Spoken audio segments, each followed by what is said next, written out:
আসসালামু আলাইকুম, সবাইকে শুভ সন্ধ্যা। কেমন আছো সবাই?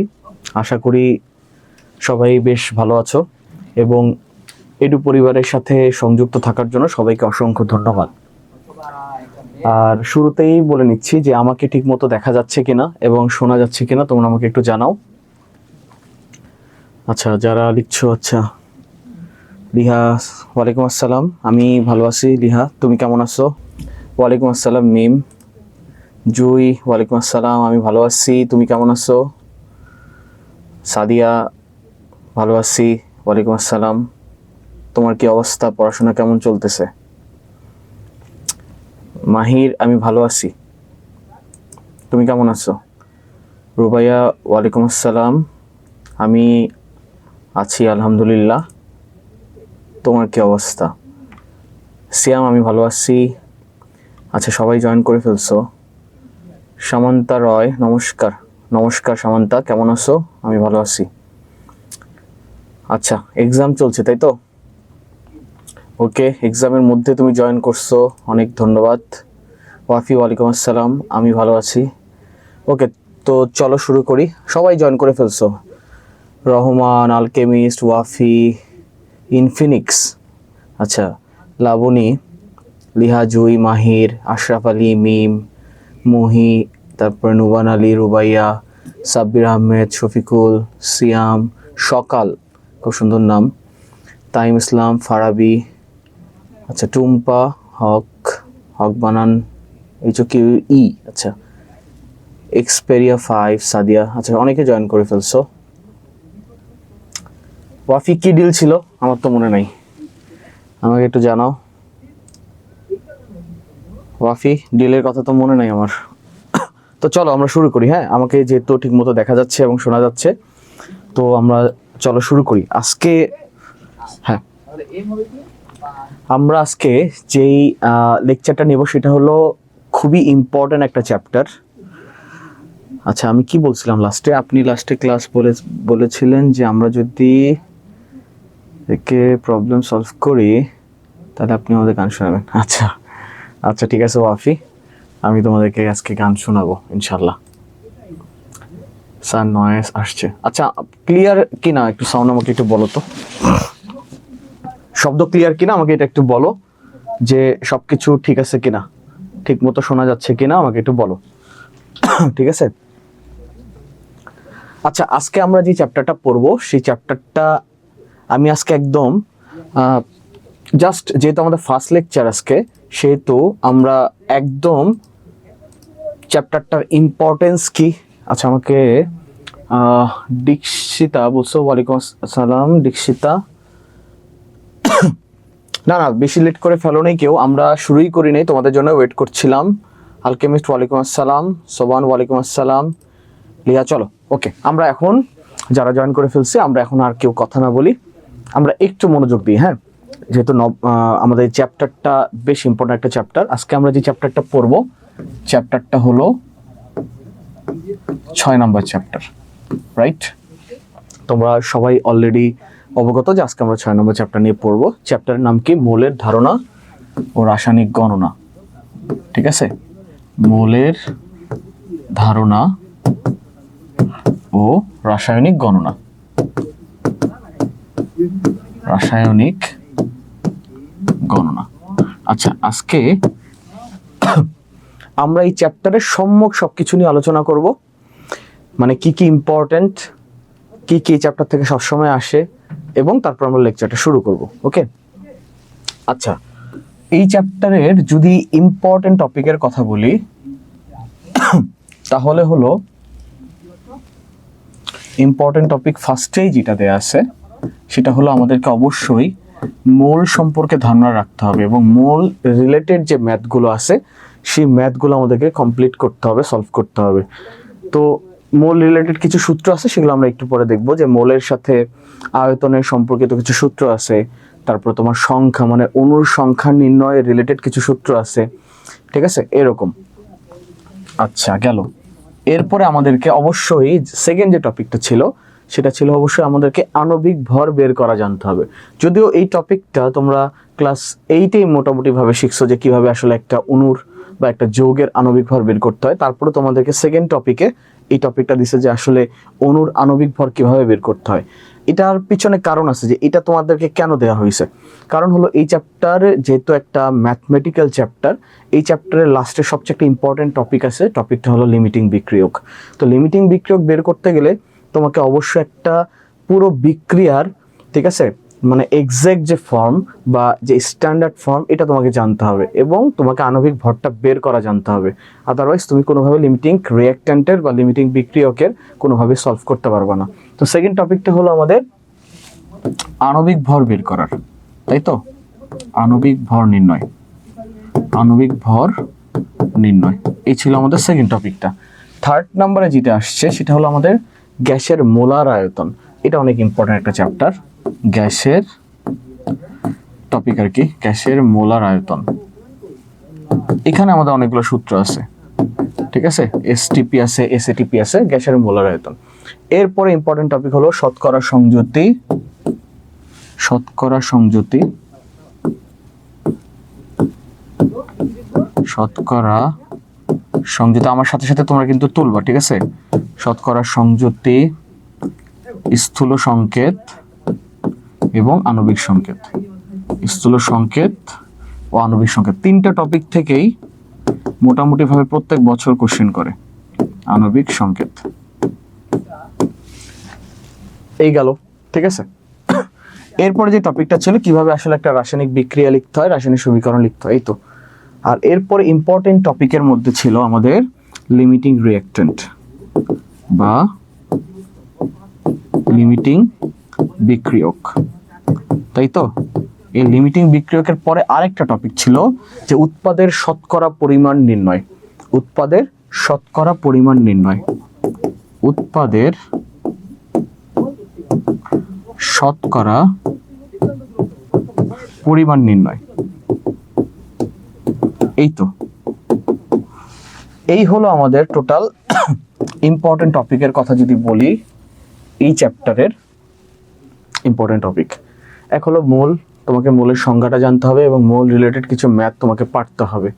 এরপর আণবিক ভর জানাটা, আণবিক ভর বের করা জানাটা অবশ্যই জরুরি, কেমিস্ট্রির জন্য অবশ্যই জরুরি। এরপর আমাকে গ্যাসের মোলার আয়তন রিলেটেড যে সূত্রগুলো আছে, সেই সূত্র রিলেটেড যে ম্যাথগুলো আছে সবগুলো আমাকে মানে করতে জানতে হবে। এরপরে শতকরা সংযুতি, স্থূল সংকেত, আণবিক সংকেত রিলেটেড যে ম্যাথগুলো আছে এগুলো করবো আমরা। লিমিটিং রিঅ্যাক্ট্যান্ট, এটা আমরা জানি আমাদের সবার এটাতে কিছু সমস্যা আছে, তাই তো, অনেক ইম্পর্টেন্ট। এখান থেকে এমসিকিউ যেমন কোশ্চেন করে, লিমিটিং রিঅ্যাক্ট্যান্ট থেকে আবার আমাদের কি করে, সিকিউ কোশ্চেনও করে। তবে শতকরা সংযুতি, স্থূল সংকেত, আণবিক সংকেত থেকে যেমন কোশ্চেন করে প্রত্যেক বছর, লিমিটিং রিঅ্যাক্ট্যান্ট থেকে প্রত্যেক বছর এরকম কোশ্চেন সিমিলারলি করে। কিছু বোর্ডে করে, আবার কিছু বোর্ডে করে না। যেই বোর্ডে দেখবে যে শতকরা সংযুতি থেকে কোশ্চেন করছে সেখানে আবার লিমিটিং রিঅ্যাক্ট্যান্ট নাই। আবার লিমিটিং রিঅ্যাক্ট্যান্ট যেই বছর করছে, যেই বোর্ডে করছে, ওইখানে আবার দেখবে কোথাও শতকরা সংযুতি পাবা না, এক্সেপ্ট তোমার এমসিকিউ ছাড়া। তারপরে এই দুইটা টপিকই আমাদের অনেক বেশি ইম্পর্টেন্ট ফর এমসিকিউ এবং সিকিউ, ঠিক আছে।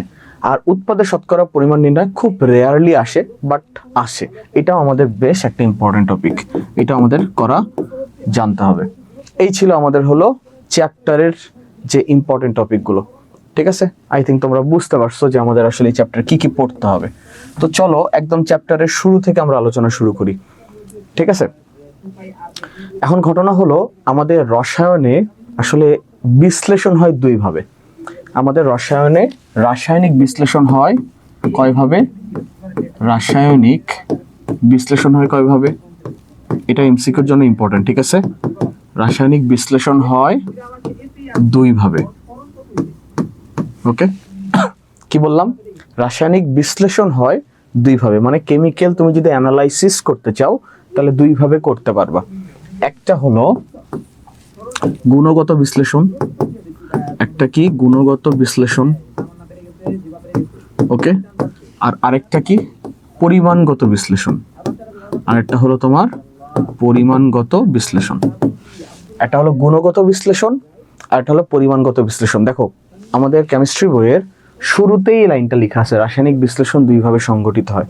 সো এটা কেন ইম্পর্টেন্ট, কারণ আমরা ফার্স্টের দিকে দেখি যে আমরা এই টপিকগুলো একটু মিস করে যাই, আমরা এই টপিকগুলো একটু মিস করে যায়, ঠিক আছে? কেন মিস করে যায়? এমসিকিউতে এই লাইনগুলো বেশি ইম্পর্টেন্ট, যে রাসায়নিক বিশ্লেষণ হয় দুইভাবে, একটা হলো গুণগত বিশ্লেষণ আর একটা হলো পরিমাণগত বিশ্লেষণ। আমরা যে চ্যাপ্টারটা পড়ছি সেই চ্যাপ্টারটা হলো পরিমাণগত বিশ্লেষণ। আচ্ছা, পরিমাণগত এবং গুণগত বিশ্লেষণ বলতে কি বোঝায়? দেখো, গুণগত বিশ্লেষণ মানে হলো, ধরে নিবা আমরা যদি রসায়নে ধরো বিক্রিয়ক, অণু, পরমাণু, উৎপাদ এই সব কিছুর ধর্ম নিয়ে বিশ্লেষণ করি, সব কিছুর যদি ধর্ম নিয়ে বিশ্লেষণ করি তখন সেই বিশ্লেষণটাকে আমরা গুণগত বিশ্লেষণ বলবো। আর পরিমাণগত বিশ্লেষণ বলতে বোঝায় আমরা যদি হিসাব নিকাশ করি, কি করব আমরা যদি হিসাব নিকাশ করি তাহলে সেটা হবে হলো আমাদের পরিমাণগত বিশ্লেষণ। তার মানে কতটুকু বিক্রিয়ক আলটিমেটলি উৎপাদে পরিণত হচ্ছে, কতটুকু উৎপাদ আবার রিভার্সলি বিক্রিয়কে পরিণত হচ্ছে, এই জিনিসগুলোর যখন হিসাব নিকাশ করব, কতটুকু বিক্রিয়ক খরচ হচ্ছে, কতটুকু অণু পরিমাণ খরচ হচ্ছে, কতটুকু পরমাণু দরকার হচ্ছে, এই যে হিসাব নিকাশ, এটা হলো পরিমাণগত বিশ্লেষণ। এই যে আমরা পুরো বিষয়টা যে হিসাব নিকাশ করতেছি, এই জন্য এটাকে বলা হয় রাসায়নিক গণনা। আমরা রসায়নের যে শাখায় আসলে আলটিমেটলি এরকম হিসাব নিকাশ করি তখন সেই শাখাটাকে বলবো আমরা রাসায়নিক গণনা। এবং এটা আরেকটা নাম আছে, দেখবা তোমাদের বইয়ে দেয়া আছে, স্টোইকিওমেট্রি,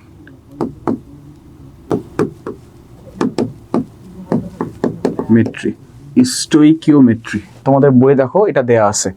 স্টোইকিওমেট্রি বলতে বোঝায় যখন তুমি বিক্রিয়ক, উৎপাদ, অণু, পরমাণু সব কিছু নিয়ে যখন হিসাব নিকাশ করবা তখন সেটাকে আমরা বলবো স্টোইকিওমেট্রি, ঠিক আছে?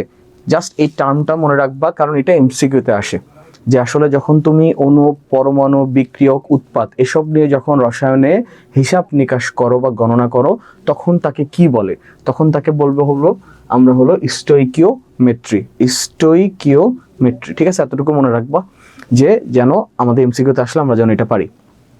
আচ্ছা, তাহলে আমাদের বিশ্লেষণ শেষ এবং রসায়নে যে গণনা করতেছি, আমরা হিসাব নিকাশ করতেছি, এই টোটাল বিষয়টাকে আমরা রাসায়নিক গণনার ভিতরে ফেলতেছি। সো এটা পরিমাণগত বিশ্লেষণ আমরা পড়তেছি।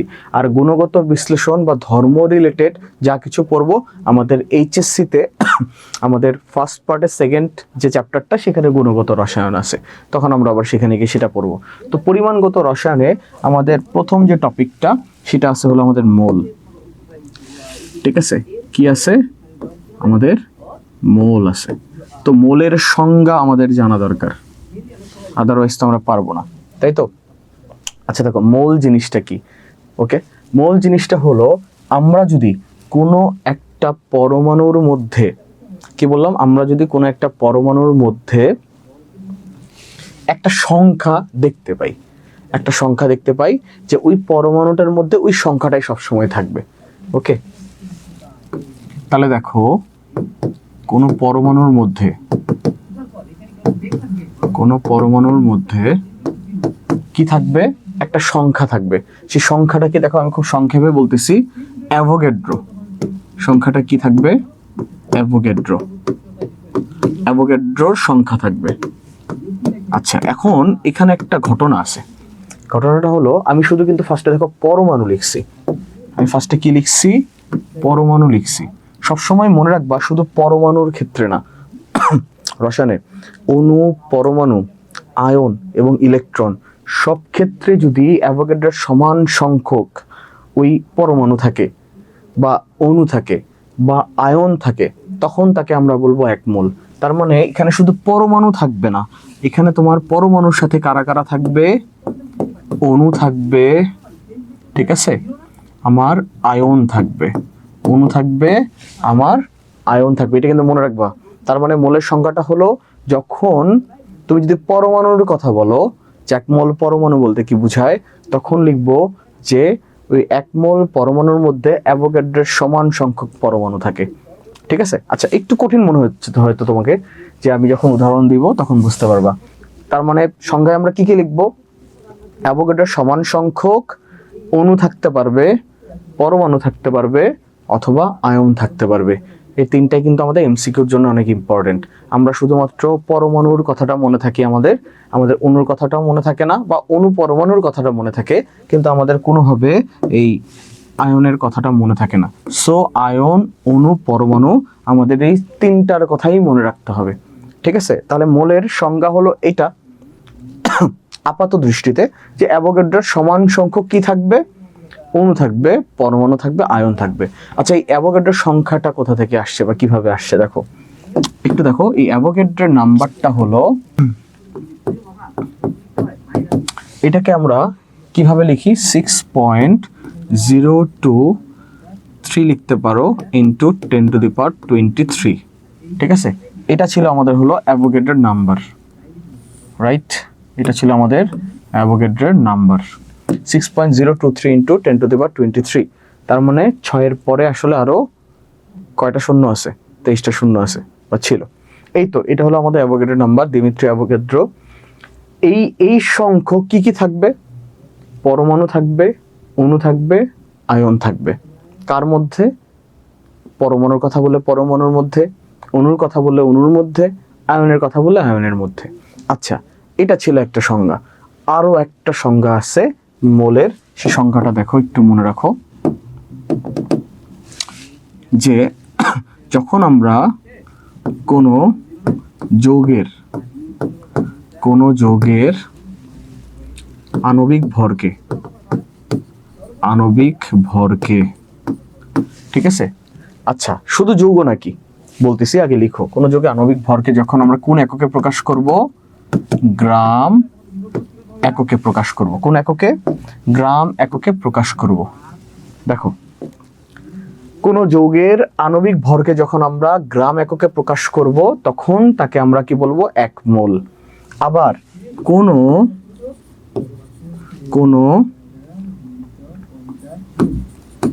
মৌলের পারমাণবিক ভরকে আমরা কোন এককে প্রকাশ করব? আমরা গ্রাম এককে প্রকাশ করলে তখন তাকে আমরা কি বলবো? 1 মোল বলবো। তাহলে মোলের সংখ্যা হলো এটাও। দুইটাই তুমি লিখতে পারবা, যে অ্যাভোগাড্রোর সমান সংখ্যক অণু, পরমাণু, আয়ন যদি থাকে, তখন তাকে আমরা হলো 1 মোল বলতে পারি। অথবা কোনো মৌল বা যৌগের পারমাণবিক বা আণবিক ভরকে যখন আমরা কোন এককে প্রকাশ করব? গ্রাম এককে প্রকাশ করব, তখন তাকে আমরা কি বলতে পারবো?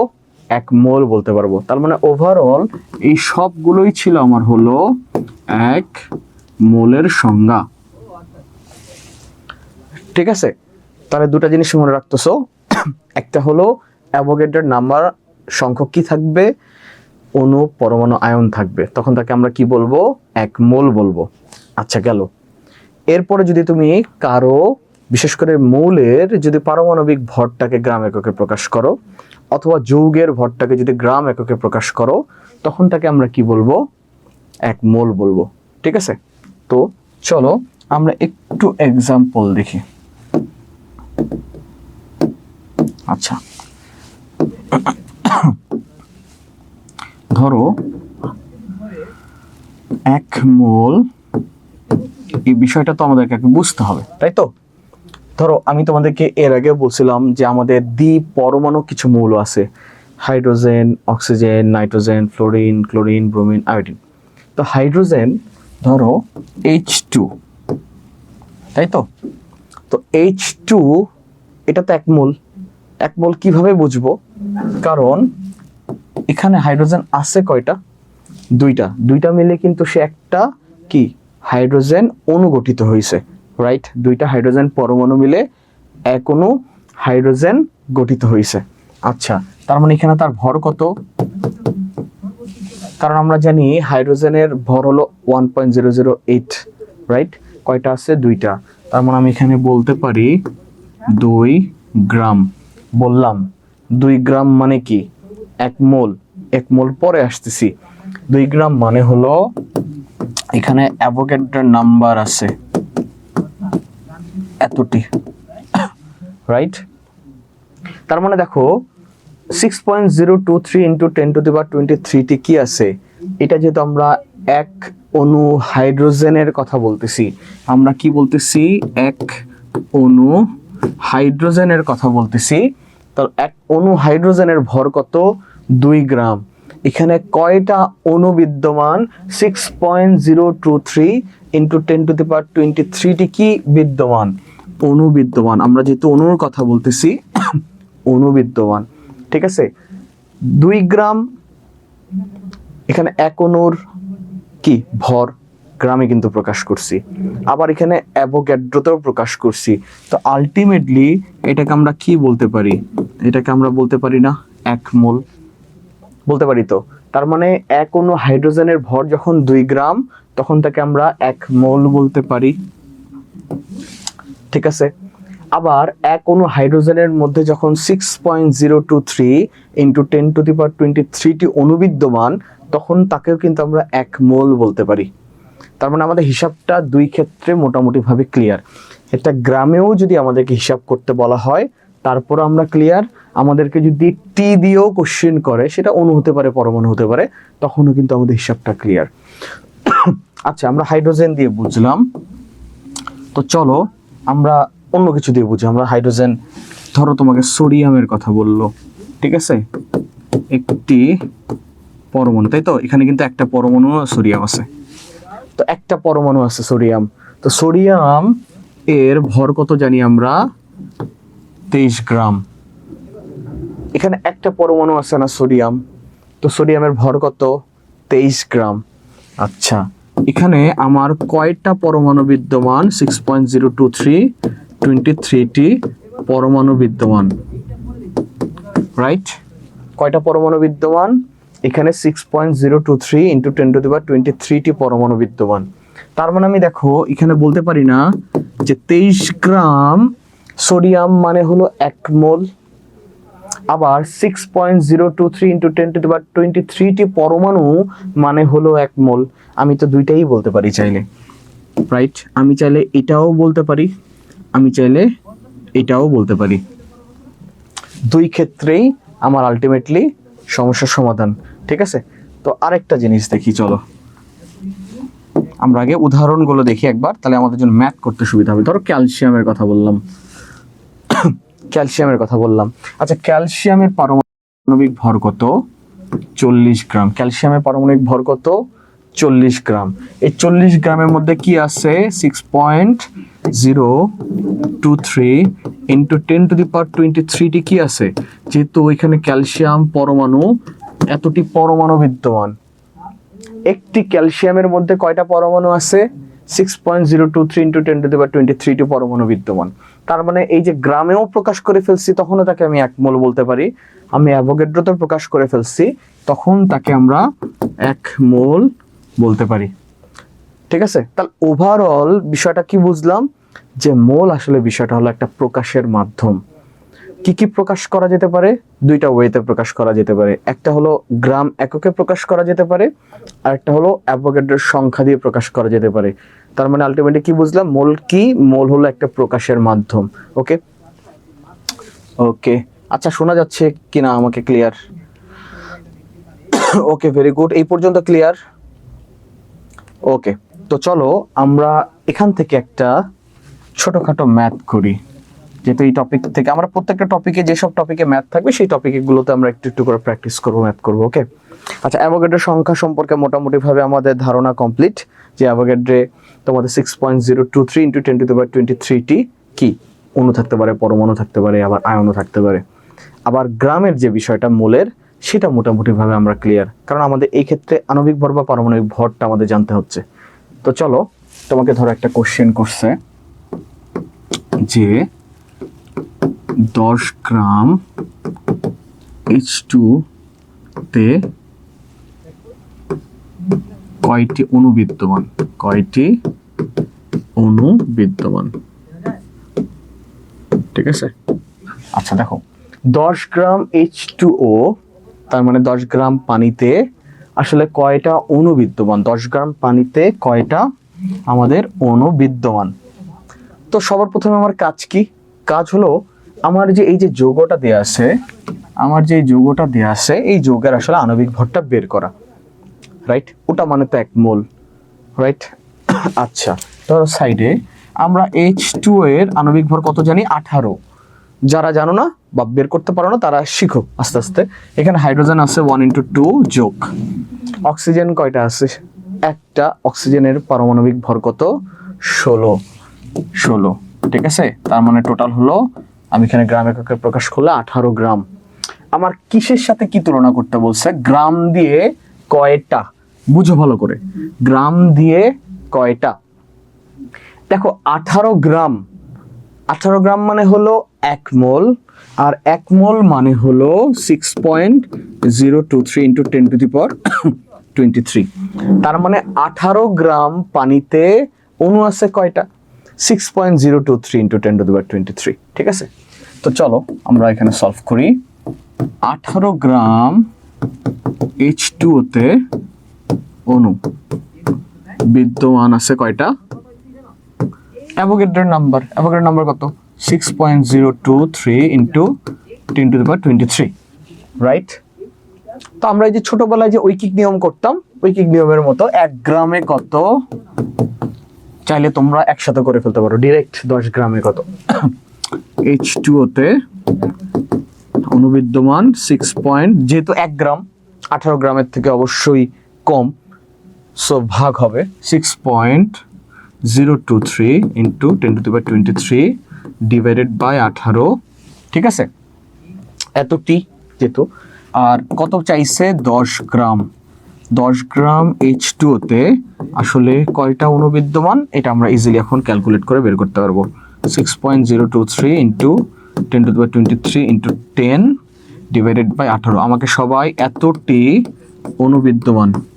ঠিক আছে, আমাকে একটু অ্যান্সারটা বলো তো, আমাকে একটু অ্যান্সারটা বলো দ্রুত, দেখি কার কার হয়েছে। ওকে, আমি একটু দেখি তোমাদের কার কত অ্যান্সার আসছে। 3.346। আচ্ছা ওয়াফি, হ্যাঁ গান শোনাবো। ওকে, জুই ক্লিয়ার হয়েছে। ওকে, লিহা 3.346। লিহা দেখো, আমরা 9-10-এ উঠছি। ওকে, তো আমাদের দশমিকের পরে আমাদের কোনো সংখ্যা আমরা পাইলে আমরা চেষ্টা করব সেটা সাইন্টিফিকে, ঠিক আছে, অ্যান্সারটা লেখার আমরা চেষ্টা করবো সব সেটা সাইন্টিফিকে লেখার। ওকে, 3.346 × 10⁻23। ওকে, দেখি সোবান 3. ওকে, সবারই মোটামুটি 3.346। ওকে, 10⁻22 আসে সোবানের। সামান্ত রয়, তোমার কিন্তু 10 আসেনি, 3.346 আসছে, পরে কিন্তু সংখ্যাটা লিখো নাই তুমি। ওয়াফি আমারটা রাইট। ওয়াফি তুমি একটু ভালো করে একবার ক্যালকুলেট করো তো, 23 আসে নাকি 22 আসে। রুবায়েরটা আসছে 23। ওকে, সাব্বির আন্ডারস্টুড। সাব্বির অ্যান্সারটা বলো। কাব্য 18 গ্রাম পারমাণবিক ভর নাকি আণবিক, অবশ্যই 18 গ্রাম আণবিক ভর, পারমাণবিক ভর না তো, এটা তো আমরা আণবিক ভর বের করছি এটা আমরা, কারণ এটা যৌগের ক্ষেত্রে আণবিক ভর, মৌলের ক্ষেত্রে পারমাণবিক ভর। ওকে, দেখো আমি একবার তোমাদের সাথে করে ফেলি, দেখি কারটা মিলে। আচ্ছা, তো লেটস সি, 6.023 × 10⁻23 × 10। আচ্ছা, অ্যান্সার পেয়ে গেছি আমরা 3.346 × 10⁻23 এতটি অণু বিদ্যমান, রাইট। আচ্ছা, যার 22 আসছে সে হয়তো এনিহাউ একটা শূন্য বা কোনো কিছু একটা মিস্টেক হয়ে গেছে। স্যার আণবিক ভরে একক দেয়া যায়? আচ্ছা শোনো, এখানে গুড কোশ্চেন।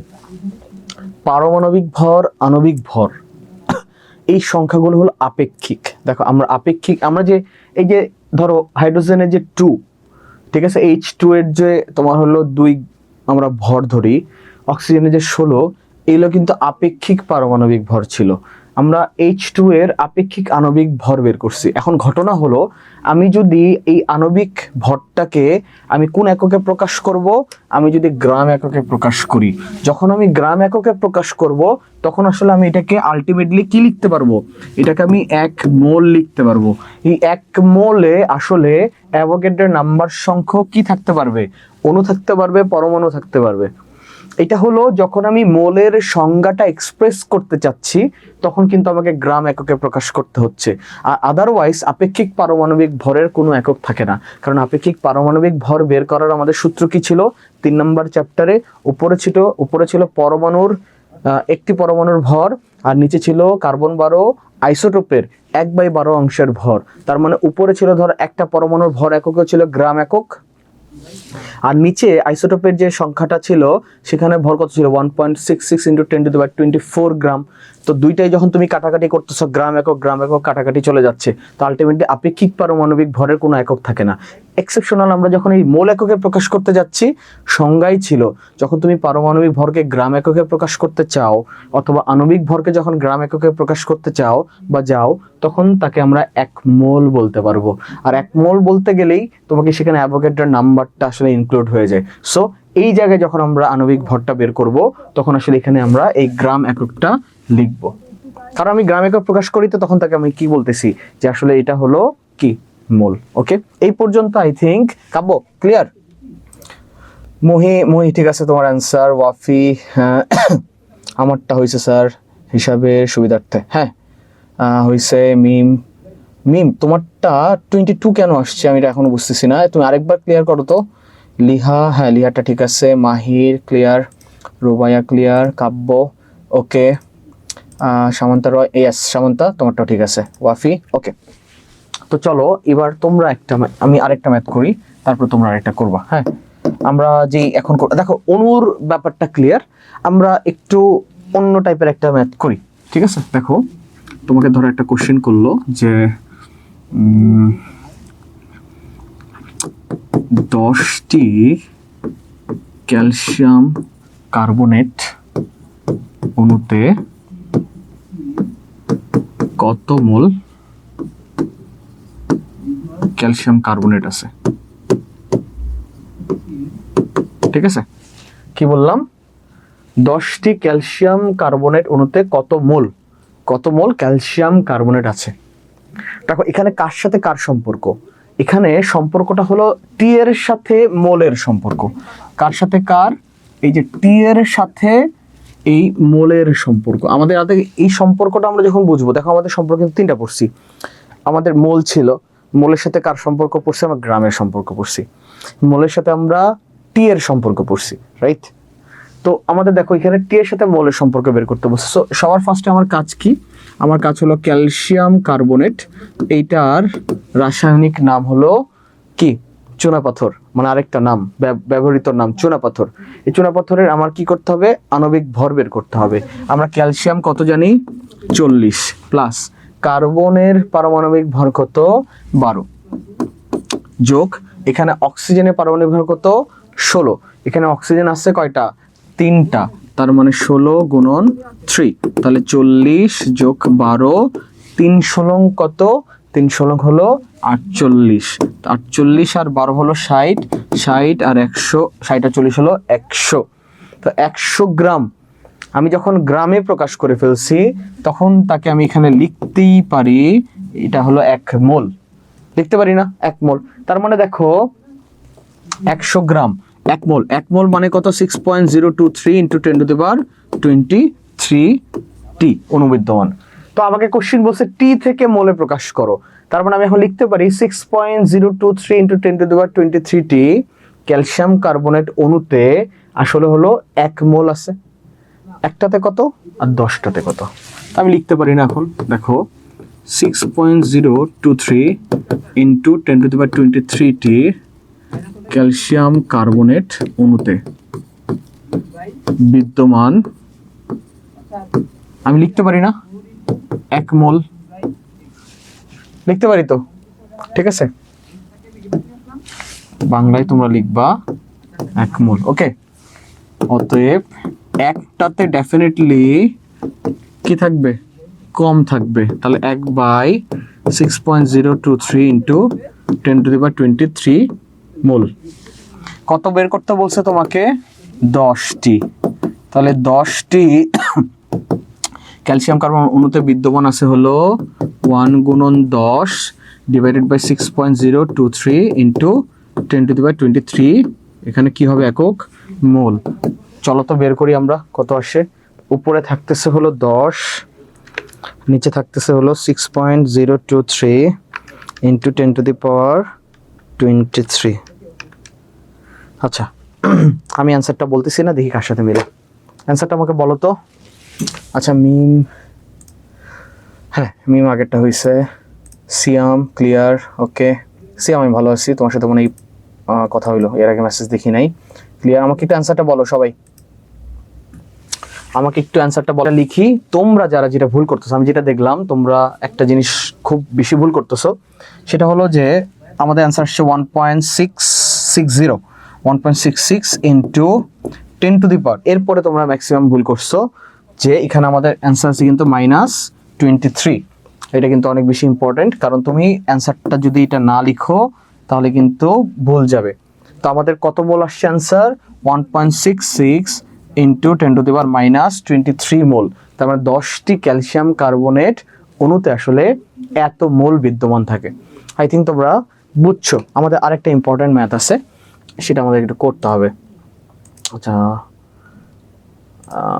মিম লিখছো, হ্যাঁ মিম এবার হয়েছে, তোমারটা লিহা হয়েছে, সামান্তা হয়েছে, ভেরি গুড, সবাই ভেরি গুড। তো চলো আমার সাথে সাথে পরের ম্যাথটা তোমরা তুলবা।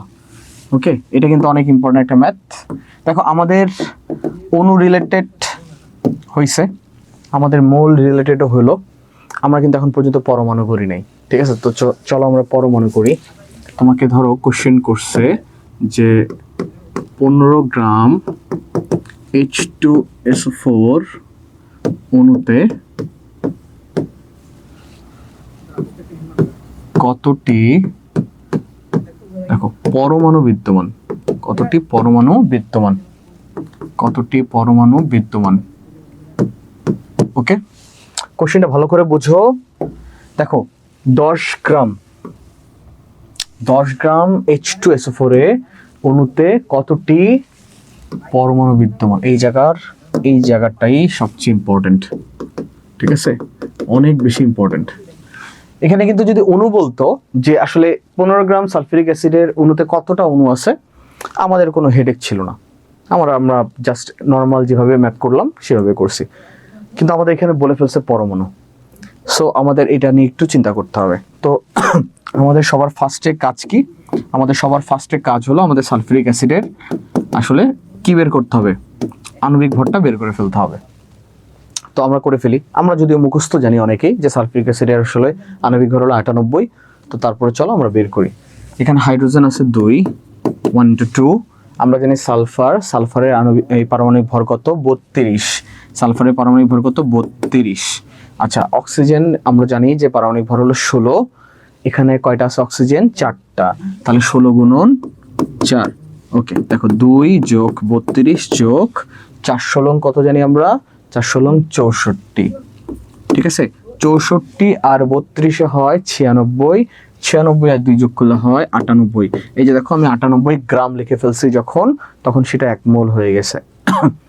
আর যেহেতু টি এর সাথে সম্পর্ক, দেখো এখানে কি বলছে, এখানে টি এর সাথে সম্পর্কিত, সো আমি বলতে পারি 98 গ্রাম মানেই হলো নাম্বার অফ অ্যাভোগাড্রো, মানে 6.023 ইন্টু 10 টু দি পাওয়ার 23টি অণু বিদ্যমান আছে এখানে। তো আমরা যেভাবে আগে ম্যাথ করছি অণু দিয়ে, সেভাবেই করব, পরে পরমাণুতে আসতেছি। তো চলো আমাদের কি বের করতে বলছে? কত টি, টিটা যাবে ডান দিকে আর গ্রামটা যাবে বাম দিকে। ওকে, তো চলো 98 গ্রাম H2SO4 এ অণু বিদ্যমান, আগে অণু দিয়ে করব।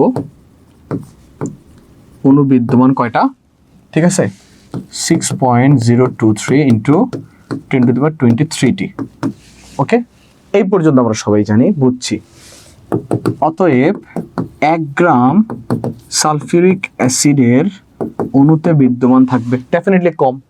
ওকে, তাহলে দেখো 6.023 into 10 to the power 23 divided by 98 gram ছিল, যেটা টি চলে গেল। ওকে, এরপর আমাকে বের করতে বলছে 15 গ্রাম। তো চলো 15 গ্রাম সালফিউরিক অ্যাসিডে অণুতে, ঠিক আছে, অণু বিদ্যমান থাকবে হলো 6.023 into 10 to the power 23 into 15 divided by 98। সবাই ক্যালকুলেট করো। চলো করি আমরা। 6.023 into 10 to the power 23 into 15, 98। Okay, আমার অ্যান্সার চলে আসছে, দেখি তোমাদের কার সাথে মিলে। ওকে, হ্যাঁ লিহা, তোমারও মুখস্থ very good, just typing mistake হয়ে গেছিল। হ্যাঁ হ্যাঁ বুঝতে পারছি রুবাইয়া। সিয়াম 92.1 বলতে সায়েন্টিফিকে, সিয়াম সায়েন্টিফিকে, সব অ্যান্সার সায়েন্টিফিকে নিতে হবে আমাদের ফিজিক্সে, সব অ্যান্সার সায়েন্টিফিক। হ্যাঁ ওয়াফি ঠিক আছে। আফরিন একটু এক সেকেন্ড, 10 to the power 22, হ্যাঁ ঠিক আছে আফরিন, ভেরি গুড, খুব ভালো লাগলো। হ্যাঁ সবাই পারতেছো দেখি। ওকে ওকে ওকে ঠিক আছে। ওকে আমরা তাহলে অ্যান্সারটা লিখে ফেলি। দেখো আমরা অ্যান্সারটা লিখবো এইভাবে, 9 পয়েন্ট, দেখো আমাদের অ্যান্সার ছিল 9.218877551 এরকম। তারপর দেখো আমরা জানি দশমিকের পরে যদি আসলে 5 অথবা 5-এর বেশি সংখ্যা থাকে তাহলে তার আগের ঘরে আমরা 1 যোগ করি। তো আমরা 1 যোগ করে ফেলবো 2 × 10^22t, ঠিক আছে। দেখো আমাদের অ্যান্সার হলো এটা আসছে, এটা কিন্তু আমাদের এক্সাক্ট অ্যান্সার না। এতটি কি আছে, এতটি অণু বিদ্যমান, ঠিক আছে, এতটি কি আছে, এতটি অণু আছে। আচ্ছা আমাদের কি অণু চাইছে, কোশ্চেনে কি অণু চাইছে? কোশ্চেনে কিন্তু অণু চায় নাই, কোশ্চেনে কি চাইছে, কোশ্চেনে পরমাণু চাইছে। তো দেখো পরমাণু বড় নাকি অণু বড়? ডেফিনেটলি অণু বড়। তার মানে অসংখ্য পরমাণু মিলে আসলে অণু গঠিত হয়, রাইট। যেমন ধরো H2, এটা একটা অণু, তো এই অণুর মধ্যে পরমাণু আছে কয়টা, হাইড্রোজেনের। তো আমরা জানি এখানে 2টা হাইড্রোজেন পরমাণু মিলে একটা অণু, এক অণু হাইড্রোজেন গঠিত হয়েছে। সিমিলারলি এইখানে আসলে পরমাণু যেমন চাইছে, তো আমরা দেখি সালফিউরিক অ্যাসিড আসলে পরমাণু কারা কারা আছে এবং কয়টা আছে। তো চলো দেখো, সালফিউরিক অ্যাসিড হলো H2SO4, তাই তো। এই H2SO4 এ আমার হাইড্রোজেন কয়টা আছে? হাইড্রোজেন 2টা আছে। হাইড্রোজেন কয়টা আছে? আমার 2টা হাইড্রোজেন পরমাণু আছে।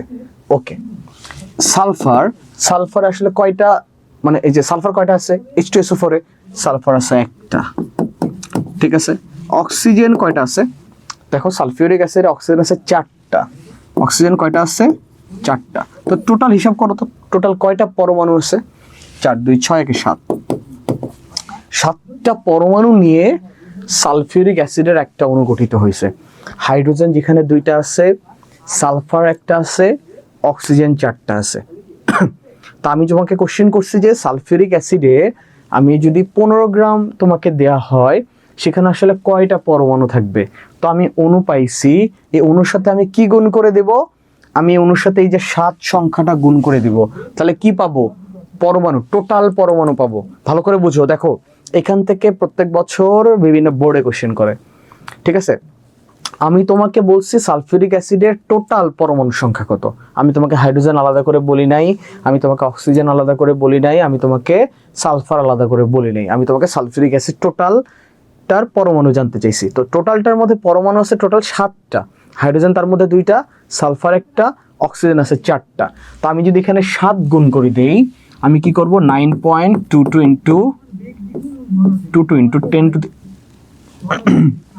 10^22 গুণন 7 যদি করি তাহলে আমি কি পাবো? এতটি কি পাবো? এতটি পরমাণু পাবো। ভালো করে বুঝো, এখান থেকে কিন্তু গ নাম্বার কোশ্চেনেও কোশ্চেন আসে, ঠিক আছে, যে এতটা কি পাবো? আমি পরমাণু পাবো, এতটা টোটাল পরমাণু পাবো। তো চলো 9.22 × 10^22 গুণন 7 কত আসছে? 6.454, ঠিক আছে, ইন্টু 10^23। এতটি পরমাণু বিদ্যমান, এতটি পরমাণু বিদ্যমান, এটা হলো আমাদের অ্যান্সার। ভালো করে বুঝো, আরেকবার বলে দিচ্ছি, এখান থেকে কোশ্চেন 2 টাইপ আসছে। দেখো তোমাকে কোশ্চেন করছিল 15 গ্রাম সালফিউরিক অ্যাসিডে আসলে কয়টা পরমাণু বিদ্যমান। তো আমরা আগে অণুর সংখ্যাটা বের করছি, কারণ আমরা কি জানি যে 98 গ্রাম হলো সালফিউরিক অ্যাসিডের আণবিক ভর। তো 98 গ্রাম যখনই আমি করে ফেলছি তখনই কিন্তু সেখানে আসলে 1 মোল হয়ে গেছে। আর 1 মোল যখন হয়েছে তখন কিন্তু সে অ্যাভোগাড্রোর নাম্বারটা ক্যারি করতেছে। অ্যাভোগাড্রো নাম্বার সংখ্যক অণু ছিল। তো আমি হল 98 গ্রামে অ্যাভোগাড্রো নাম্বার সংখ্যক অণু আছে, 1 গ্রামে কত, আর কোশ্চেনে তোমাকে যেহেতু 15 গ্রাম দিয়ে দিছিল, আমি 15 গ্রামের কি বের করে ফেলছি, অণুর সংখ্যা বের করে ফেলছি। এরপরে তোমাকে বলছে সালফিউরিক অ্যাসিডের পরমাণু আছে কয়টা। তো পরমাণু কি কি নিয়ে গঠিত হয়েছে, একটা হলো হাইড্রোজেন নিয়ে গঠিত হয়েছে, সালফার নিয়ে গঠিত হয়েছে, আর অক্সিজেন 4টা নিয়ে গঠিত হয়েছে। টোটাল আছে এখানে 7টা পরমাণু। তো যখন আমি অণুর সংখ্যাটা পেলাম তখন 7 গুণ করে দিলেই আমার আসলে পরমাণুর সংখ্যাটা পাচ্ছি। ক্লিয়ার? এতটুকু আই থিঙ্ক আমি ক্লিয়ার, ঠিক আছে। কিন্তু তোমাকে যদি কোশ্চেন করতো এরকম যে সালফিউরিক অ্যাসিডে আসলে কয়টা হাইড্রোজেন পরমাণু আছে অথবা কয়টা অক্সিজেন পরমাণু আছে, তাহলে ব্যাপারটা একটু আলাদা হইতো। দেখো, আমি অণুর সংখ্যা যখন পাইছি তখন তোমাকে যদি ইন্ডিভিজুয়াল কোশ্চেন করতো যে আসলে এখানে এই যে তুমি যে সালফিউরিক অ্যাসিডের অণুর সংখ্যাটা পাইছো, এখানে আসলে হাইড্রোজেন কয়টা আছে পরমাণু। তো হাইড্রোজেন আমরা কয়টা দেখছি, আমরা হাইড্রোজেন 2টা দেখছি না, এখানে হাইড্রোজেন কয়টা দেখছি, আমরা হাইড্রোজেন 2টা দেখছি। তো আমি এই যে সংখ্যাটা ছিল এই সংখ্যার সাথে যদি 2 গুণ করে দেই তাহলে আমি হাইড্রোজেনের শুধুমাত্র পরমাণু সংখ্যা পাবো। ওকে, তারপর তোমাকে যদি একইভাবে কোশ্চেন করে যে আসলে এখানে অক্সিজেনের পরমাণু আছে কয়টা, তো আমি জানি সালফিউরিক অ্যাসিডে অক্সিজেন পরমাণু কয়টা নিয়ে গঠিত হয়েছে, 4টা। আমি যেখানে অনুসংখ্যাটা পাইছিলাম সেখানে যদি আমি 4 দ্বারা গুণ করে দেই তাহলে আমি কি পাবো, শুধুমাত্র অক্সিজেনের পরমাণুর সংখ্যাটা পাবো। ঠিক আছে, আর সালফার ছিল একটা, আমি সালফারের এই অ্যান্সারের সাথে 1 গুণ করে দিলে আমি সালফারের পরমাণু সংখ্যাটা পাবো। দেখো, এইটাকে গ নাম্বার কোশ্চেনে যদি আসে তাহলে তোমাকে এই অনুসংখ্যাটা বের করে এটা তোমাকে দেখাতে হবে যে আসলে পরমাণু কয়টা আছে, আসার পরে 7 দিয়ে গুণ করে তুমি অ্যান্সার করে দিলা। ওকে, আবার অনেকে এইভাবে করতে পারো যে এই যে অনুসংখ্যাটা পাইলা, পাওয়ার পরে তুমি বললা যেখানে হাইড্রোজেন কয়টা আছে, 2টা, অতএব হাইড্রোজেন পরমাণুর সংখ্যা এটার সাথে 2 গুণ করে দিলা। ঠিক আছে, এরপর লিখলা সালফার, সালফার পরমাণু রয়েছে 1টা, তো একটি সালফার পরমাণুর সংখ্যা 1 দ্বারা গুণ করলা। এরপরে ধরো অক্সিজেন, অক্সিজেন পরমাণু আছে 4টা, তো 4টি অক্সিজেন পরমাণুর সংখ্যা আছে এটার সাথে 4 গুণ করলা। তারপরে ওই যে হাইড্রোজেন পাইলা, সালফার পাইলা, অক্সিজেন পাইলা, এই 3টারই যে রেজাল্টটা পাইছো সবগুলো যোগ করে দিলে আবার আলটিমেটলি তুমি এটাই পেয়ে যাবা। কারো যদি এই পর্যন্ত বুঝতে অসুবিধা আমাকে একটু জানো। অফিসিয়ালি কিভাবে লিখবো স্যার, কোনটা অফিসিয়ালি কিভাবে লিখবা, এইভাবে লিখবা, হাইড্রোজেনের পরমাণু সংখ্যা আছে 2টি, সালফার আছে 1টি, অক্সিজেনের পরমাণু সংখ্যা 4টা, টোটাল হাইড্রোজেন মানে সালফিউরিক অ্যাসিডের পরমাণু রয়েছে 7টি। এরপরে জাস্ট এখান থেকে কি বলা হলো, এটা তো অণু সংখ্যা ছিল, এতটি পরমাণু না, এতটি অণু ছিল, এতটি অণু ছিল, এখান থেকে আমি পরমাণু পাচ্ছি, এতটি অণু। অতএব তোমার হলো 7টি পরমাণুতে কি বা 7টি তোমার হলো সালফিউরিক অ্যাসিড পরমাণুতে পরমাণু বিদ্যমান। ঠিক আছে, তারপর তুমি 7 দ্বারা গুণ করে দিয়ে টোটাল পরমাণু সংখ্যাটা পাচ্ছ, এখানে অ্যাভোগাড্রো নাম্বার ছিল। আচ্ছা, আর কারো সমস্যা, বুঝতে অসুবিধা আছে কিনা আমাকে একটু জানাও। ওকে, ওয়াফি ক্লিয়ার, মিম ইলিহা, ওকে রুবাইয়া, জি স্যার যোগ করে দেখিয়ে দিব নাকি সাইড নোট করব? তুমি যোগ করে দেখাইতে পারো, সাইড নোট করিও, ঠিক আছে, যোগ করেও দেখাইতে পারো, সাইড নোটও করতে পারো, অ্যাজ ইউ উইশ। যদি গ নাম্বার কোশ্চেনে আসে তাহলে তুমি সুন্দর করে স্টেপ বাই স্টেপ করে দিবা, আর তোমার যদি 2 নাম্বার কোশ্চেনে আসে তাহলে তোমার সাইড নোটও করার দরকার নেই, তুমি এতটুকু করে জাস্ট হলো ক্যালকুলেটর একটা কথা লিখবা যে সালফিউরিক অ্যাসিডে পরমাণু আছে 7টা, শেষ। এরপরে গুণ করে দিয়ে গুণটা দেখাই দিবা, অ্যান্সার বসে দিবা 2 নাম্বার কোশ্চেনে। 2 নাম্বার কোশ্চেনে কখনোই এত ইলাবোরেট করে করার দরকার নেই, যত ছোট করে করা যায় আর যতটুকু এক্স্যাক্টলি করা যায়, মানে একদম এক্স্যাক্ট। ওকে, ওয়াফি স্যার গান, আচ্ছা গান, ওকে গান, সামান্তা ক্লিয়ার, সাব্বির বুঝছি, ভেরি গুড সাব্বির, শোভান, হ্যাঁ শোভান তোমার অ্যান্সার ঠিক আছে, জুই ক্লিয়ার, ভেরি গুড, খুব ভালো লাগতেছে তোমরা যখন বলো স্যার বুঝছি।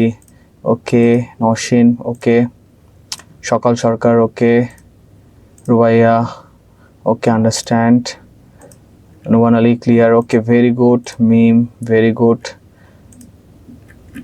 সাদিয়া, ওকে। আচ্ছা, আমরা আজকে সূত্র পর্যন্ত পড়বো, হ্যাঁ আমি কয়েকটা সূত্র, আলকেমিস্ট, ভেরি গুড, আমরা সূত্র পড়ি, এরপর আমাদের, আচ্ছা যেহেতু তোমরা গান শুনতে চাইছো সিরিয়াসলি যাও, আজকে গান শোনাবো, তবে শুধু কলি। ওকে, তো দেখো আমাদের এর পরের টপিকটা ছিল, আমরা আণবিক ভর বের করতে অলরেডি জানি। তো আমাদের এর পরের টপিকটা ছিল হলো মোলার আয়তন, গ্যাসের মোলার আয়তন। ঠিক আছে, তো আমরা সহজ ভাষায় যদি বলি যে আসলে এক মোল গ্যাস যেই পরিমাণ আয়তন দখল করতে পারে তাকে গ্যাসের মোলার আয়তন বলে। ওকে, এই পর্যন্ত ইজ জাস্টিফাইড। তবে স্ট্যান্ডার্ড টেম্পারেচার একটা আছে, দেখবা আমাদের দুইটা আছে, একটা হলো এসটিপি আছে আর একটা এসএটিপি আছে। আমরা দুইটার ক্ষেত্রে গ্যাসের মোলার আয়তনটা জেনে রাখবো। আচ্ছা, এসটিপি মানে কি? এসটিপি মানে হলো তোমার standard temperature, standard temperature and pressure. ঠিক আছে, স্ট্যান্ডার্ড টেম্পারেচার অ্যান্ড প্রেশার। আচ্ছা, এসটিপি মানে কি? Standard temperature and pressure. তো এই যে আদর্শ তাপ ও চাপ বা তাপমাত্রা ও চাপ, এটা বলতে কি বোঝাচ্ছে? ঠিক আছে, তো আদর্শ তাপমাত্রা কোনটা? তো আদর্শ তাপমাত্রা মনে রাখবা 0 ডিগ্রি সেলসিয়াস তাপমাত্রা হলো আদর্শ তাপমাত্রা। 0 ডিগ্রি সেলসিয়াস কি? আদর্শ তাপমাত্রা। 0 ডিগ্রি সেলসিয়াস কি? আদর্শ তাপমাত্রা। আমরা একটু ভালো করে লিখি যাতে আমাদের এমসিকিউ করতে সুবিধা হয়। আদর্শ তাপমাত্রা, আদর্শ তাপমাত্রা কত পাচ্ছি আমরা? 0 ডিগ্রি সেলসিয়াস তাপমাত্রা পাচ্ছি হলো আদর্শ তাপমাত্রা। এটাকে যদি কেলভিনে প্রকাশ করতে চাই তাহলে 273 কেলভিন।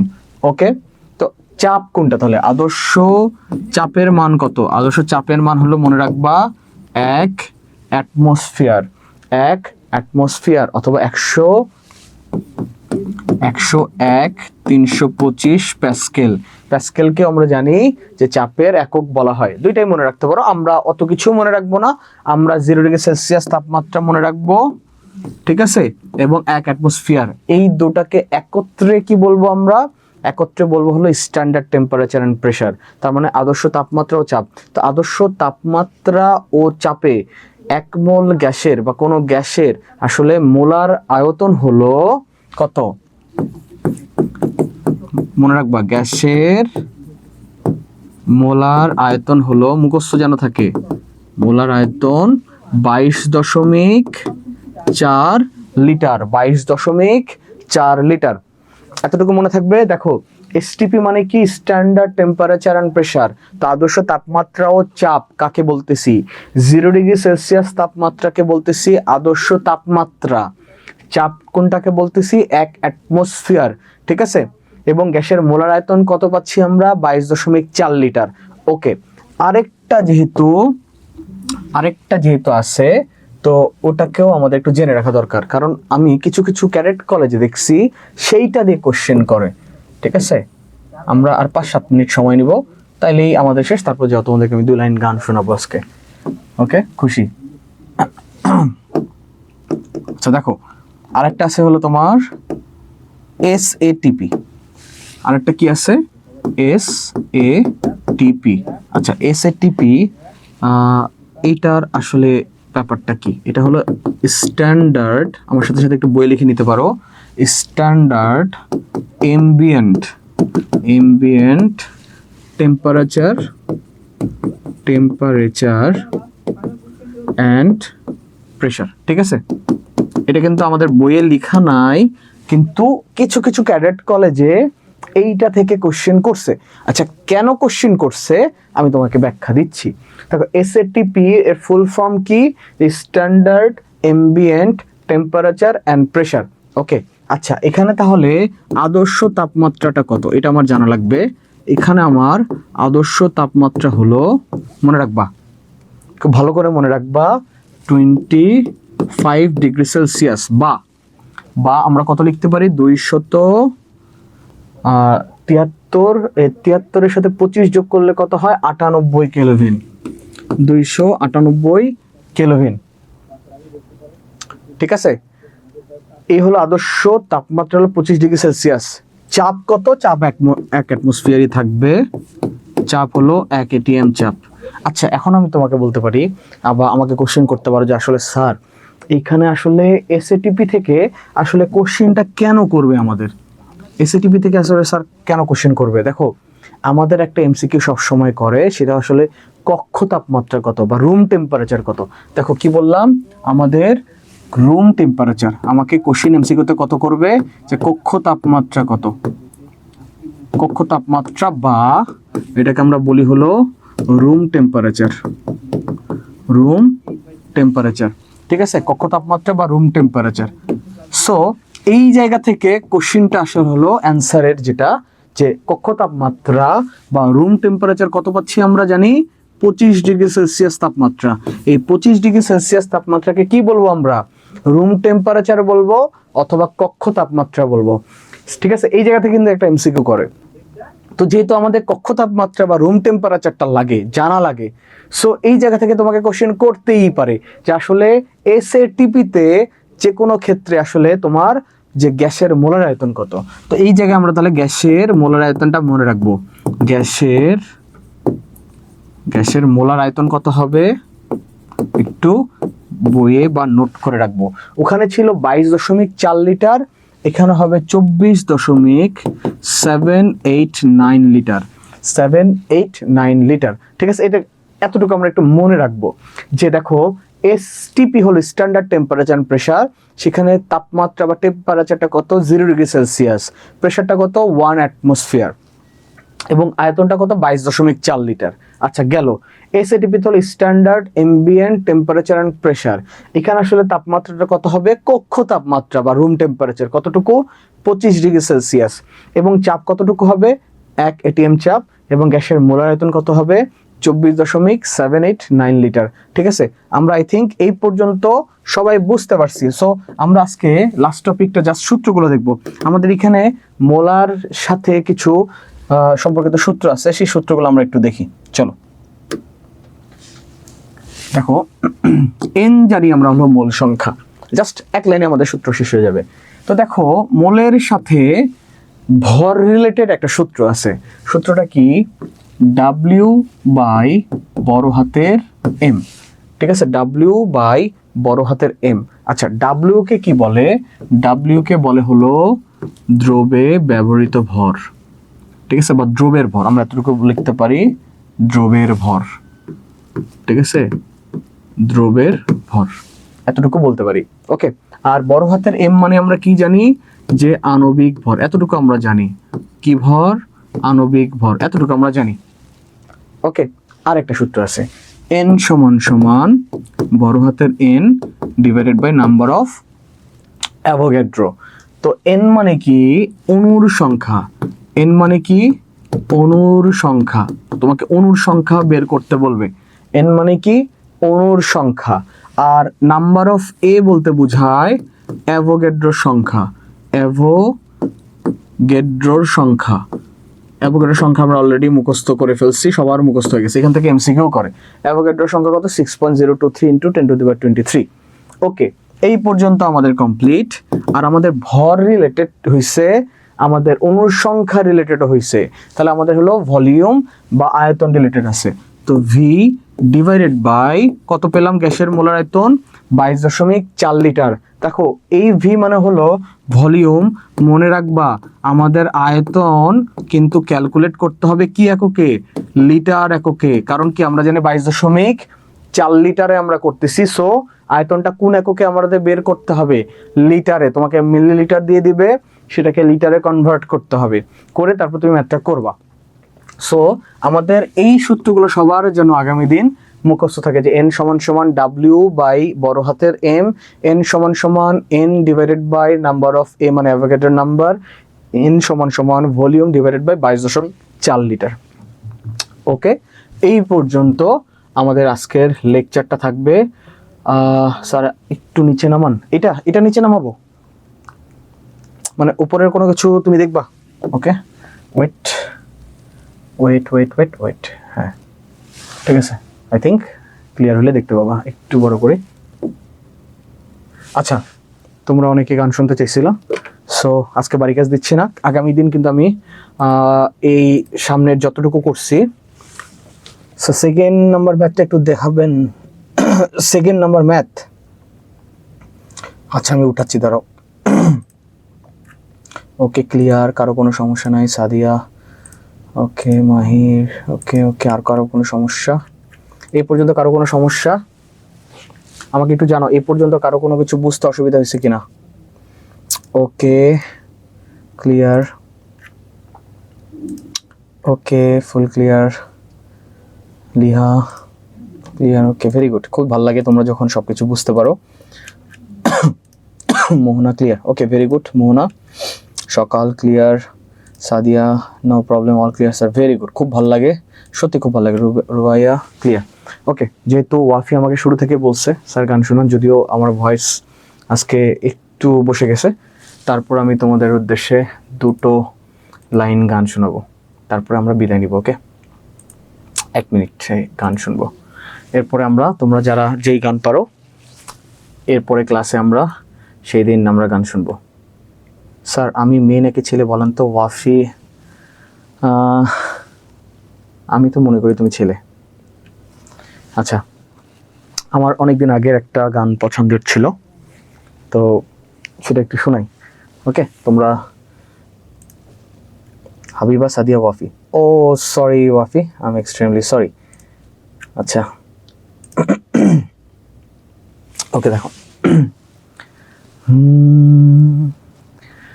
আমি আবার ক্লান্ত পথচারী, এই কাটার মুকুট লাগে ভারী, গেছে জীবন দুদিকে দুজনারি, মেনে নিলেও কি মেনে নিতে পারি, ছুতে গিয়েও যেন হাতের নাগালে না পাই,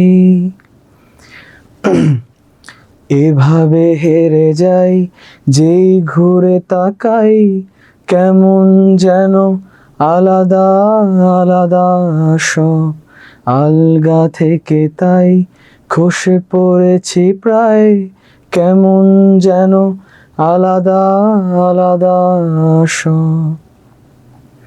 আমি আবার ক্লান্ত পথচারী, এই কাটার মুকুট লাগে ভারী, গেছে জীবন দুদিকে দুজনারি, মেনে নিলেও কি মেনে নিতে পারি, ছুতে গিয়েও যেন হাতের নাগালে না পাই, এভাবে হেরে যাই যেই ঘুরে তাকাই, কেমন যেন আলাদা আলাদা সব আলগা থেকে তাই খসে পড়েছি প্রায়, কেমন যেন আলাদা আলাদা সব।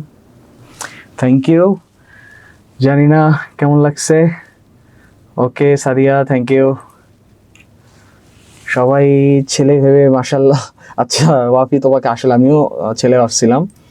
ওকে Rubaiya thank you, Muhi thank you thank you. এই যে এসেও কি আপনি অনেক ভালো গান করতে পারেন। আচ্ছা থ্যাংক ইউ। না আমার ভয়েসটা অনেক দিন ধরে একটু বসা, আমি এই জন্য ঠিক মতো গাইতে পারতেছি না। আমি যদিও আমার ক্যাম্পাসে, আচ্ছা সাদিয়া থ্যাংক ইউ, আমার ক্যাম্পাসে আমি মাঝে মধ্যে প্রোগ্রাম করি। ওকে আলকেমিস্ট স্যার অনেক ভালো হয়েছে thank you. Mim thank you সবাইকে অসংখ্য ধন্যবাদ। আচ্ছা রিকোয়েস্ট করছো থ্যাংক ইউ, এই জন্য তোমাকেও ধন্যবাদ, অনেক ভালো হয়েছে। Ruban thank you. Anisa thank you. Sabbir আচ্ছা 10-এ 10 thank you, it's my pleasure really. অনেক সুন্দর হয়েছে স্যার, আমি ছেলে নাকি মেয়ে বলেন তো? মিদা ছেলে। কাব্য থ্যাংক ইউ। ওকে তোমাকেও thank you Kabya. Liha thank you. আচ্ছা আর কতবার থ্যাংক ইউ বলবো, সবাইকে অসংখ্য ধন্যবাদ যে তোমরা আসলে অনেক কষ্ট করে এই ভাঙা কণ্ঠে গানটা শুনছো, বাট তোমাদের কাছে ভালো লাগছে। তুবা ওকে তুবা, সাদিয়া থ্যাংক ইউ। আলকেমিস্ট ওকে, তোমরা যদি ঠিকঠাক মতো পড়াশোনা করো। মিদা মেয়ে স্যার আমার আম্মুর ফেভারিট একটা সং, আচ্ছা যেটা গাইলাম সেটা, আচ্ছা ওকে। এরপরে তোমরা যেদিন সব বাড়ি কাজ করবা, পরীক্ষা অনেক ভালো পাবা। না মিদা জান্নাত, ওহো মিদা জান্নাত সরি, আমি তো ভাবছি তুমি মিদা, আমাদের মিদাতুল স্যারের মতো তোমার নামও মিদা। তো ভাবছিলাম তুমি ছেলে। আচ্ছা, মিহিতা মেয়ে, লিহা বুঝছি। আচ্ছা, তৌহিদ স্যার কপি চেক করছেন? কপি না না না, আমি এখনো চেক করতে পারিনি। আমি যেহেতু আজকে লাইভ আছে তো আমার, আমি এটা নিয়ে একটু ব্যস্ত ছিলাম। আমি আজকালের ভিতরে সবার কপি চেক করে ফেলবো। ওকে, তোমাদের সবাইকে অসংখ্য ধন্যবাদ। নওশিন 10/100। ওকে, থ্যাংক ইউ। নাকি 100/10, বুঝি নেই আসলে যদিও। আচ্ছা লিহা স্যার, আপনি যারা ছেলে মনে করবেন সেই দেখবেন মেয়ে। ও আচ্ছা, ওকে, আজকের মতো বিদায়। আমাদের নেক্সট ক্লাস আর লাইভ ক্লাস কবে থেকে? আজকে থেকে লাইভ ক্লাস তো আমাদের ক্লাস 10-এ আজকে থেকে লাইভ ক্লাস স্টার্ট হবে। আমার এই চ্যাপ্টারের উপর লাইভ ক্লাস। তো তোমরা আইসো, লাইভ ক্লাসটা দেখো। আমাদের 9:30 থেকে লাইভ ক্লাস শুরু। সবাই সেখানে আইসো। ওকে ওকে ওকে ওকে আচ্ছা, ঠিক আছে, সবাই থাকবা, আশা করি সবাই দেখবা। আর আজকে ক্লাস এই পর্যন্ত। যেহেতু আজকে আমাদের ফার্স্ট ক্লাস ছিল এই চ্যাপ্টারের উপরে, আমি চাইছিলাম সম্পূর্ণ হাতে করব, কারণ হলো আমরা প্রত্যেকদিন স্লাইডে করে করে অনেক টপিক বাদ চলে যায়। আমি সিরিয়ালে করতে চাইছিলাম। তো আমরা নেক্সট ক্লাসে আমার মতো করে আমি স্লাইড আবার তৈরি করে নিয়ে আসবো। তো আজকে যেহেতু ফার্স্ট ক্লাস ছিল, এই কারণে আমরা একদম চ্যাপ্টারটার রুট লেভেল থেকে আগানোর চেষ্টা করছি, খুব বেশি আগাইনি। নেক্সট দিন আমরা চেষ্টা করবো লিমিটিং বিক্রিয়কে আগ পর্যন্ত শেষ করে ফেলতে। আমাদের আরেকটা লেকচারে আমরা লিমিটিং বিক্রিয়ক এবং উৎপাদের শতকরা পরিমাণ নির্ণয় করে আমরা চ্যাপ্টার শেষ করব। তবে আগামী লেকচারে কিন্তু আজকের টপিক প্লাস আগামী লেকচারের টপিকে যেটা মানে লেকচার দিব, দুটা মিলে কিন্তু আমার এমসিকিউ এক্সাম থাকবে 15 মার্কের। ঠিক আছে, একটু প্রিপারেশন নিয়ে আসবা। আজকের মতো সবাইকে অসংখ্য ধন্যবাদ। উই উইল অ্যাটেন্ড ইনশাল্লাহ। ওকে, থ্যাংক ইউ। নোট দিচ্ছি। ওকে ওকে ওকে, তুমি নোট দাও, কোনো সমস্যা নাই।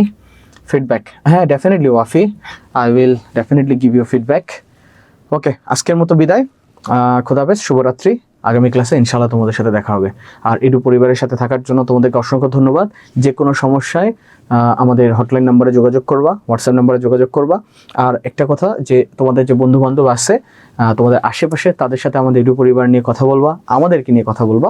আমরা এরকম গল্প করি, গান বাজনা করবো। নেক্সট থেকেও ইনশাল্লাহ আমাদের গল্প বলবো, তোমাদের কাছ থেকে গল্প শুনবো। এরকম আড্ডার মধ্য দিয়ে আমাদের যেন পড়াশোনাগুলো ঠিকঠাক থাকে, ঠিকঠাক হয় এবং ঠিকঠাক হবে, এগুলো বিষয় নিয়ে আলোচনা করবা। তোমাদের বন্ধুবান্ধবকেও আমাদের এই পরিবারের সাথে একটু সম্পৃক্ত করে দেওয়ার চেষ্টা করবা। ঠিক আছে, তাহলে সবাই মিলে আমরা একটা বিশাল পরিবার নিয়ে আমরা একটা কি বলবো, ভালো রেজাল্ট করতে পারবো। তোমরা ভালো রেজাল্ট করলে আলটিমেটলি আমাদের সবারই ভালো লাগবে। ওকে, শুভরাত্রি, সবাইকে অসংখ্য ধন্যবাদ। আসসালামু আলাইকুম।